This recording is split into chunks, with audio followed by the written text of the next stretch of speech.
if you are being put into some sort of neurological feedback loop because you're doom scrolling and it's hitting up that dopamine and it's hitting up the amygdala, all of a sudden it's like 2 hours later and you're sitting there curled into a ball because you're feeling like, oh my God, like the world is ending. Different storytelling tools have the capacity to construct a world for us in which there is no future and in which you do not have any access to your own experience of connectedness and aliveness and well-being. That is something that is happening on a rampant basis right now, and it has the potential to literally disconnect people from the centers of our brain that are responsible for us being able to tap into our creativity. Welcome to the Planetary Health Lab podcast, where science meets whole person healing. We interview top experts in integrative wellness to bring you vetted, evidence-based tools for mental and physical well-being. Because when we align human health with planetary health, we all thrive. Hello, everybody. My name is Austin, and I am host and editor of the Planetary Health Lab podcast. Today, we have the distinct honor and privilege of talking to Dr. Sará King and Kierstin Gray, co-founders of Mindheart AI. Coming from a background of neuroscience, medical anthropology, political science, artistry, musicianship, and masterful storytelling, these two share with us insights of how technology, culture, and the stories we tell, both about ourselves and the world around us, impact us not only on a personal and emotional level, but also help shape and manipulate our physiology. Stay tuned to find out how you can rewrite and rewire your own story.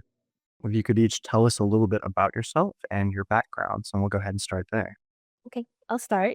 My name is Dr. Sará King, and I'm a neuroscientist, medical anthropologist, and political scientist. I also have a black cat named Huey, who I love very much, and I'm a Pisces.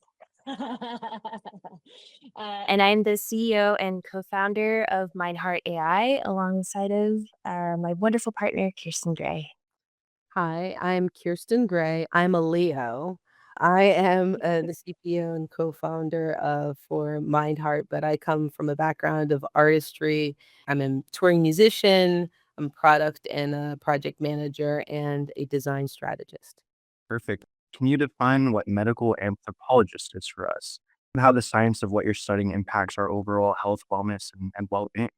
Absolutely. So the simplest way that I would describe what a medical anthropologist does is we are largely interested in the ways that people's experience of who they are and how they interact with their family life and their culture and society and the environment around them produces a very specific type of storytelling. And the stories that people tell about their lives, especially how they experience their well being, whether individually or collectively, actually has a very big biological, psychological, and relational impact. So, what that means is the stories that you tell about yourself, for instance, when you're intersecting with a healthcare provider, can have a really big difference in terms of the type of care that you receive or the ways in which they are able to communicate effectively with you in terms of the care that you are receiving. But also, the stories that we tell about ourselves can actually have a healing impact and can be incredibly supportive in terms of how we experience our well being in the world. And so that is what we study. Amazing. Thank you. Kierstin, if you'd like to chime in as well, I'd love to hear from you. Well, when Sarah talks about how we are trying to track the experiences that people have in the real world, we're trying to map that kind of understanding to a digital world. And not so much so that people can exist in a digital framework. We are not trying to get people more engaged with digital devices as proxies or perhaps facilitators of relationship. We're trying to give people the framework that they can repeat and they can actually practice with a digital interface that helps them have the courage and the context to be able to go out and actually create communities with people who are seeking the same kind of understanding of themselves and the world around them. It's a super awesome initiative. I know I personally have been impacted quite a bit through storytelling. Well, that's a good segue then. Can you tell us a little bit more about what Mindheart AI is and why you believe it's such a fundamental key in raising the collective human consciousness and just helping people at an individual level as well? Absolutely. So there are two different threads of what we're doing at Mindheart AI, and we call ourselves a liberatory technology company for a reason. And that is because we are very much focused on both the experiences as well as the technological components of those experiences that help people to tap into experiences of beloved community, collective healing, right? And what supports people with feeling a certain sense of aliveness and vitality in their lives. And so we are both supporting events where people can come together with embodiment practices, thematics, live music, and dance, and really learn from some of the world's top experts in what the neuroscience and anthropology and political science of well being is about, and really come together to experience what it is to heal as a part of a collective, because we know that isolation is and loneliness are two of the greatest factors that contribute to chronic pain and also to chronic stress, and that those are actually epidemics that are having a huge impact on the quality of life for pretty much everyone on the planet right now. So we want to be supportive of having these events, but then we're also building what we call the mirror of loving awareness. And the mirror of loving awareness, which I'm sure that Kiersten will have extraordinary things to tell you about that because she's the person who's really the head of our product design. But it is, in short, a well being interface that is meant to reflect your experience of your own awareness of your well being and your healing journey back to you. Because one of the things that we have found in terms of the study of the neuroscience of meditation is that it is impossible to transform or heal anything which you don't have any awareness back. So, awareness in and of itself and the supports that we receive in terms of our capacity to tell stories about the evolution of our well being can be some of the most accessible ways that we have as human beings to come together and really understand what it means to be in this practice of cultivating intergenerational healing practices. And when we start to take what Zara was just describing and we look at the technological application, the reason why AI is so critical to what we're trying to build is because AI offers us the very first opportunity to complete or to articulate the complexities of the human experience in a multivariate environment. So we are able to offer an experience where someone can have a bit of a tete-a-tete and a back and forth with an entity that doesn't come with preconceived notions about who that individual is, who can basically hear and repeat back in the same language, in the same tone, in the same feeling, but that conversation is also influenced by the other complement to the mirror of loving awareness, which is our massive corpus of information and knowledge, which is the library of loving awareness, because we often think and we say that loving awareness in action is an act of justice. That's real pure justice. And we want everyone to feel that they have the agency in being able to access these tools and actually manifest justice for themselves and for communities, which is why we see all of this technological ecosystem as liberatory technology. It's offering us a bridge between the place we are now, the place we could be in the future, and how we build and change ourselves and our communities in the transit from one place to another. Empathetic AI. I love it. That's awesome. I went and checked out the website, and it seemed like a big part of what Mindheart is rooted in is storytelling. So I was wondering if you could go into a little bit more and perhaps like the science behind why it's so important for people to have access to this type of transformative storytelling. Even throughout history, you can see how it's shaped culture and the way we've evolved. Why is it so important to be exposed to these unconscious underlying messages? And as you said, be able to take control of and sort of rewrite your own story. I think what comes up for me is a different example of technology, if you will. I kind of want to take us back to like the Neolithic period right now. And just remember the fact that our ancestors for many thousands of years sat around fire, which was one of our most important first technologies. They sat around the fire and they told each other stories. And this was prior to the invention of the printing press. So, prior to the invention of the printing press, primarily our histories were passed down through oral transmission, right? And this was so important because the next generations really had no way to anchor themselves in a solid sense of who they were, right? And this is also kind of built into a concept called, not a concept, but more, I would say, what would you call Sankofa, Kiersten? Sankofa is so much more of a concept. It is a practice, it is an embodiment practice coming from, I believe, West African cultures where it is super important that you're in the practice of connecting to your ancestors and looking very closely, cultivating awareness of your past. And it's through that relationship with looking at your past and talking about sharing stories about where you are right now that starts to chart the path forward to where we can go in our future, right? And it's a very intergenerational modality of wisdom cultivation, I would say.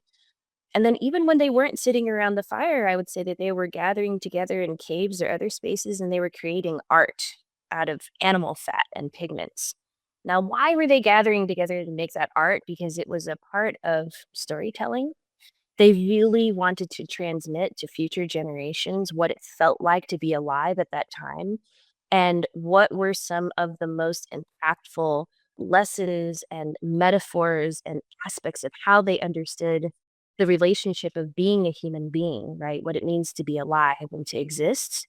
And they wanted to make sure that they could communicate that to other generations, which creates that bridge that Kiersten was talking about. So, storytelling is so important because I think it is one of the greatest means that we have of expressing agency and also being empowered to create the future that we want rather than having stories being constructed for us and applied to us, which can be fundamentally disempowering and can really disconnect us from our capacity to co-create a future in which all of us have equal value, which is so important for what it means to heal. What would you say about that, Kirsten? Building on what you were saying, there is African terms which have are really described by phrases, right? And so Ubuntu, I am, because we are. And, Sankofa is in that same lineage in the sense that it's really about the idea that it is not too much trouble to go back and retrieve what we may have left behind because it is worth the risk to go back and to incorporate. And so it's that gathering, that gathering action and that gathering memory is what we're trying to activate. Oftentimes, even as we're sitting here, there are things that happen to the neuroscience of your mind and your ability to listen when you're engaged in storytelling. If I'm sitting here telling a story which is from my heart, to Zaraz's point, not something that I am pantomiming or acting to you, but these stories are connective because you're trying to reach out with your heart. You're trying to understand with your mind, but you also are trying to feel something. And it's an alchemical kind of thing that happens that we want people to really take a moment to think about and to engage in, because when we're telling stories, we're sharing things about ourselves, we're realizing and remembering things about ourselves. We're discovering real time and crafting a narrative of who we want to be and what we want to remember. So it's one of the most primal, generative, and creative moments that everyone can access. To Zora's point about the idea of equity and inclusion, right? Everyone can access stories. How we tell them and how they're heard and how they're shown, that might change, right? But we all are capable of singing our own song in that sense. And to bring it a little bit to the neuroscience, right now, one of the biggest challenges that humanity is facing is the sheer enormity of human beings who are experiencing neurodegenerative diseases and cognitive decline. That is something that is happening all over the world, irrespective of where people are living. And years ago, when I was in my postdoc in neurology, I was working in an Alzheimer's clinic. And one of the methods that they found that was most supportive to people's capacity to harness their neuroplasticity and be able to literally begin to rebuild some of those synaptic regions that are responsible for your ability to literally know where you are. Do I know that I am in my home? Do I know that I am in my community? Do I remember who the people are who are around me? Like things which we take for granted, a lot of us who don't experience cognitive decline, but those things do begin to decay. The thing that was most impactful was to involve people in interventions that were including storytelling, but storytelling that was inclusive of digital representations of their community across time, right? So we would literally go for walks with people within the community and show them pictures of how their blocks had changed over time and stand with them and have them tell us stories about that. Just that simple act of standing, looking, engaging, reflecting in community, right? And that person really feeling the sense of like, oh, I'm safe and I belong and this person cares about me was enough to support their brain health and to have an immediate neurological impact that was extraordinarily positive for them. And then, of course, the benefits go to all of their family and to all of their community, right? So that's just like one little example of like the science of storytelling and why that's so important. And also to get a little bit into what happens within the brain when we're constantly receiving storytelling that is designed purely to engage the fear-based parts of our mind, right? If you are being put into some sort of neurological feedback loop because you're doing what is it called? Doom scrolling, and it's just, like, hitting up that dopamine, and it's hitting up the amygdala, and you just all of a sudden, it's, like, 2 hours later, and you're sitting there curled into a ball because you're feeling like, "Oh my god, like, the world is ending," right? Which is something that happens on social media. So we can see that different storytelling tools have the capacity to construct a world for us in which there is no future, no real future, and in which you do not have any access to your own experience of connectedness and aliveness and well-being in that moment. And I think that that is something that is happening on a rampant basis right now, and it has the potential to really, another point from the neuroscience, literally disconnect people from the centers of our brain that are responsible for us being able to tap into our creativity. So if we can't be creative because we're feeling like so trapped within a certain form of storytelling, then we do not have the capacity to innovate or invent what we need in order to build that bridge from now to a future in which life itself is sustainable. So I think that's part of what really like motivates us at Mindheart is really thinking about, okay, yes, this is about individual health, but it's also about collective health, community health, and planetary health, what we seek to support. Wow, amazing. That hit me pretty hard there. That makes a whole lot of sense. It's hard to be open and grow when you're stuck in fight or flight constantly. I appreciate it, guys. I have one last question for you. Given that's the case and that's kind of the culture that we're all struggling or battling against right now, what is one thing that you think we can all incorporate in our day-to-day life that will make an impact, create that energy, connect those webs between people, at least within your own life, slowly start to regenerate? I guess I'll go first. I mean, that's a really it's a really big question, right? And to your point about we talk a lot about the fact that everyone is struggling, okay? And struggling can be a very broad term for just how everybody is meeting this moment. And we say it a lot, right? But we don't recognize that the articulation of what struggling looks like looks very different for every single person. So I would say if there was one thing that you really should start your day really reflecting on, it's that being present with yourself and acknowledging where your heart is at, where your heart and your mind is at, and trying to carve out some time to really check in with yourself and recognize that many of the people that you're perhaps interacting with in your day-to-day probably are not on are not checking in enough with themselves. So as we interact with each other, to have an open heart towards the empathy towards another person. Try and seeing yourself in your own kind of struggle and the struggles that are being experienced by everyone else, because that is really what will help combat in a very real way the loneliness that people feel. Just take the time to really look in on somebody and to watch people that you tend to be around in a more day-to-day way, because somebody might need someone to check in, right? They might just need someone to simply articulate to them, "Hey, how are you doing? How's your day?" Right? Because that may be something you need one day. And I think that by doing that really consistently, the community will feel a little bit lighter, but, we'll start to manifest better outcomes for each other. I'm going to piggyback off of what Kiersten was saying because it was reminding me of the fact that Kiersten and I have something of a nickname for each other. It started with her, but when we hit each other up on the phone or on Slack or something, we often start out with, "Hey, friendship." That's what we call each other because that is the essence of our relationship. And it is also, I think that the way in which you invest time and energy into cultivating friendship with yourself will also support you so much in how you invest that time in others.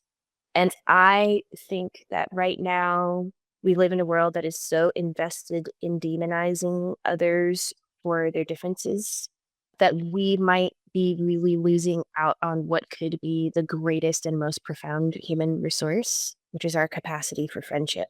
And difference is something that can really bring so much joy if we choose to let it in the case of our relationships and especially our friendships. And can you imagine like what a national policy would look like if it were on the basis of supporting the cultivation of as much friendship as possible? What would our world look like? What are the kinds of decisions we would make if we were pausing to say, well, does this support friendship? Not only between us as individuals, between us as nations. And I'll also say not just friendship among humans, but like friendship with the more than human world, because we don't treat the more than human world like they are our friends, like the earth is our friends. So I just want to like highlight that as a superpower of ours and say that that is also fundamental to how we cultivate beloved community. You can't have beloved community and you can't have healing or even family, true family, without the trust that is fundamental to friendship. Love, community, and new experience help you unlearn the things that you think you know. I appreciate that, guys. That's amazing. That really hit me, cultivating friendship, getting back to the basics of checking in with each other. It's just such a fundamental, simple act of kindness, and we're like getting away from that. So thank you so much. And we're really nice connecting with you. Yes. Thank you both, friendship. Goodbye, friendship. Thanks for the new friends. Have a great day, guys. We appreciate it. Thanks for listening to the Planetary Health Lab podcast. If you're interested in being a guest or want to nominate someone doing impactful work in integrative wellness, we'd love to hear from you. Reach out by email at info@tinihabitat.com. That's info@tinihabitat.com. Better health starts with better information. Keep learning with us on Instagram, Spotify, and X.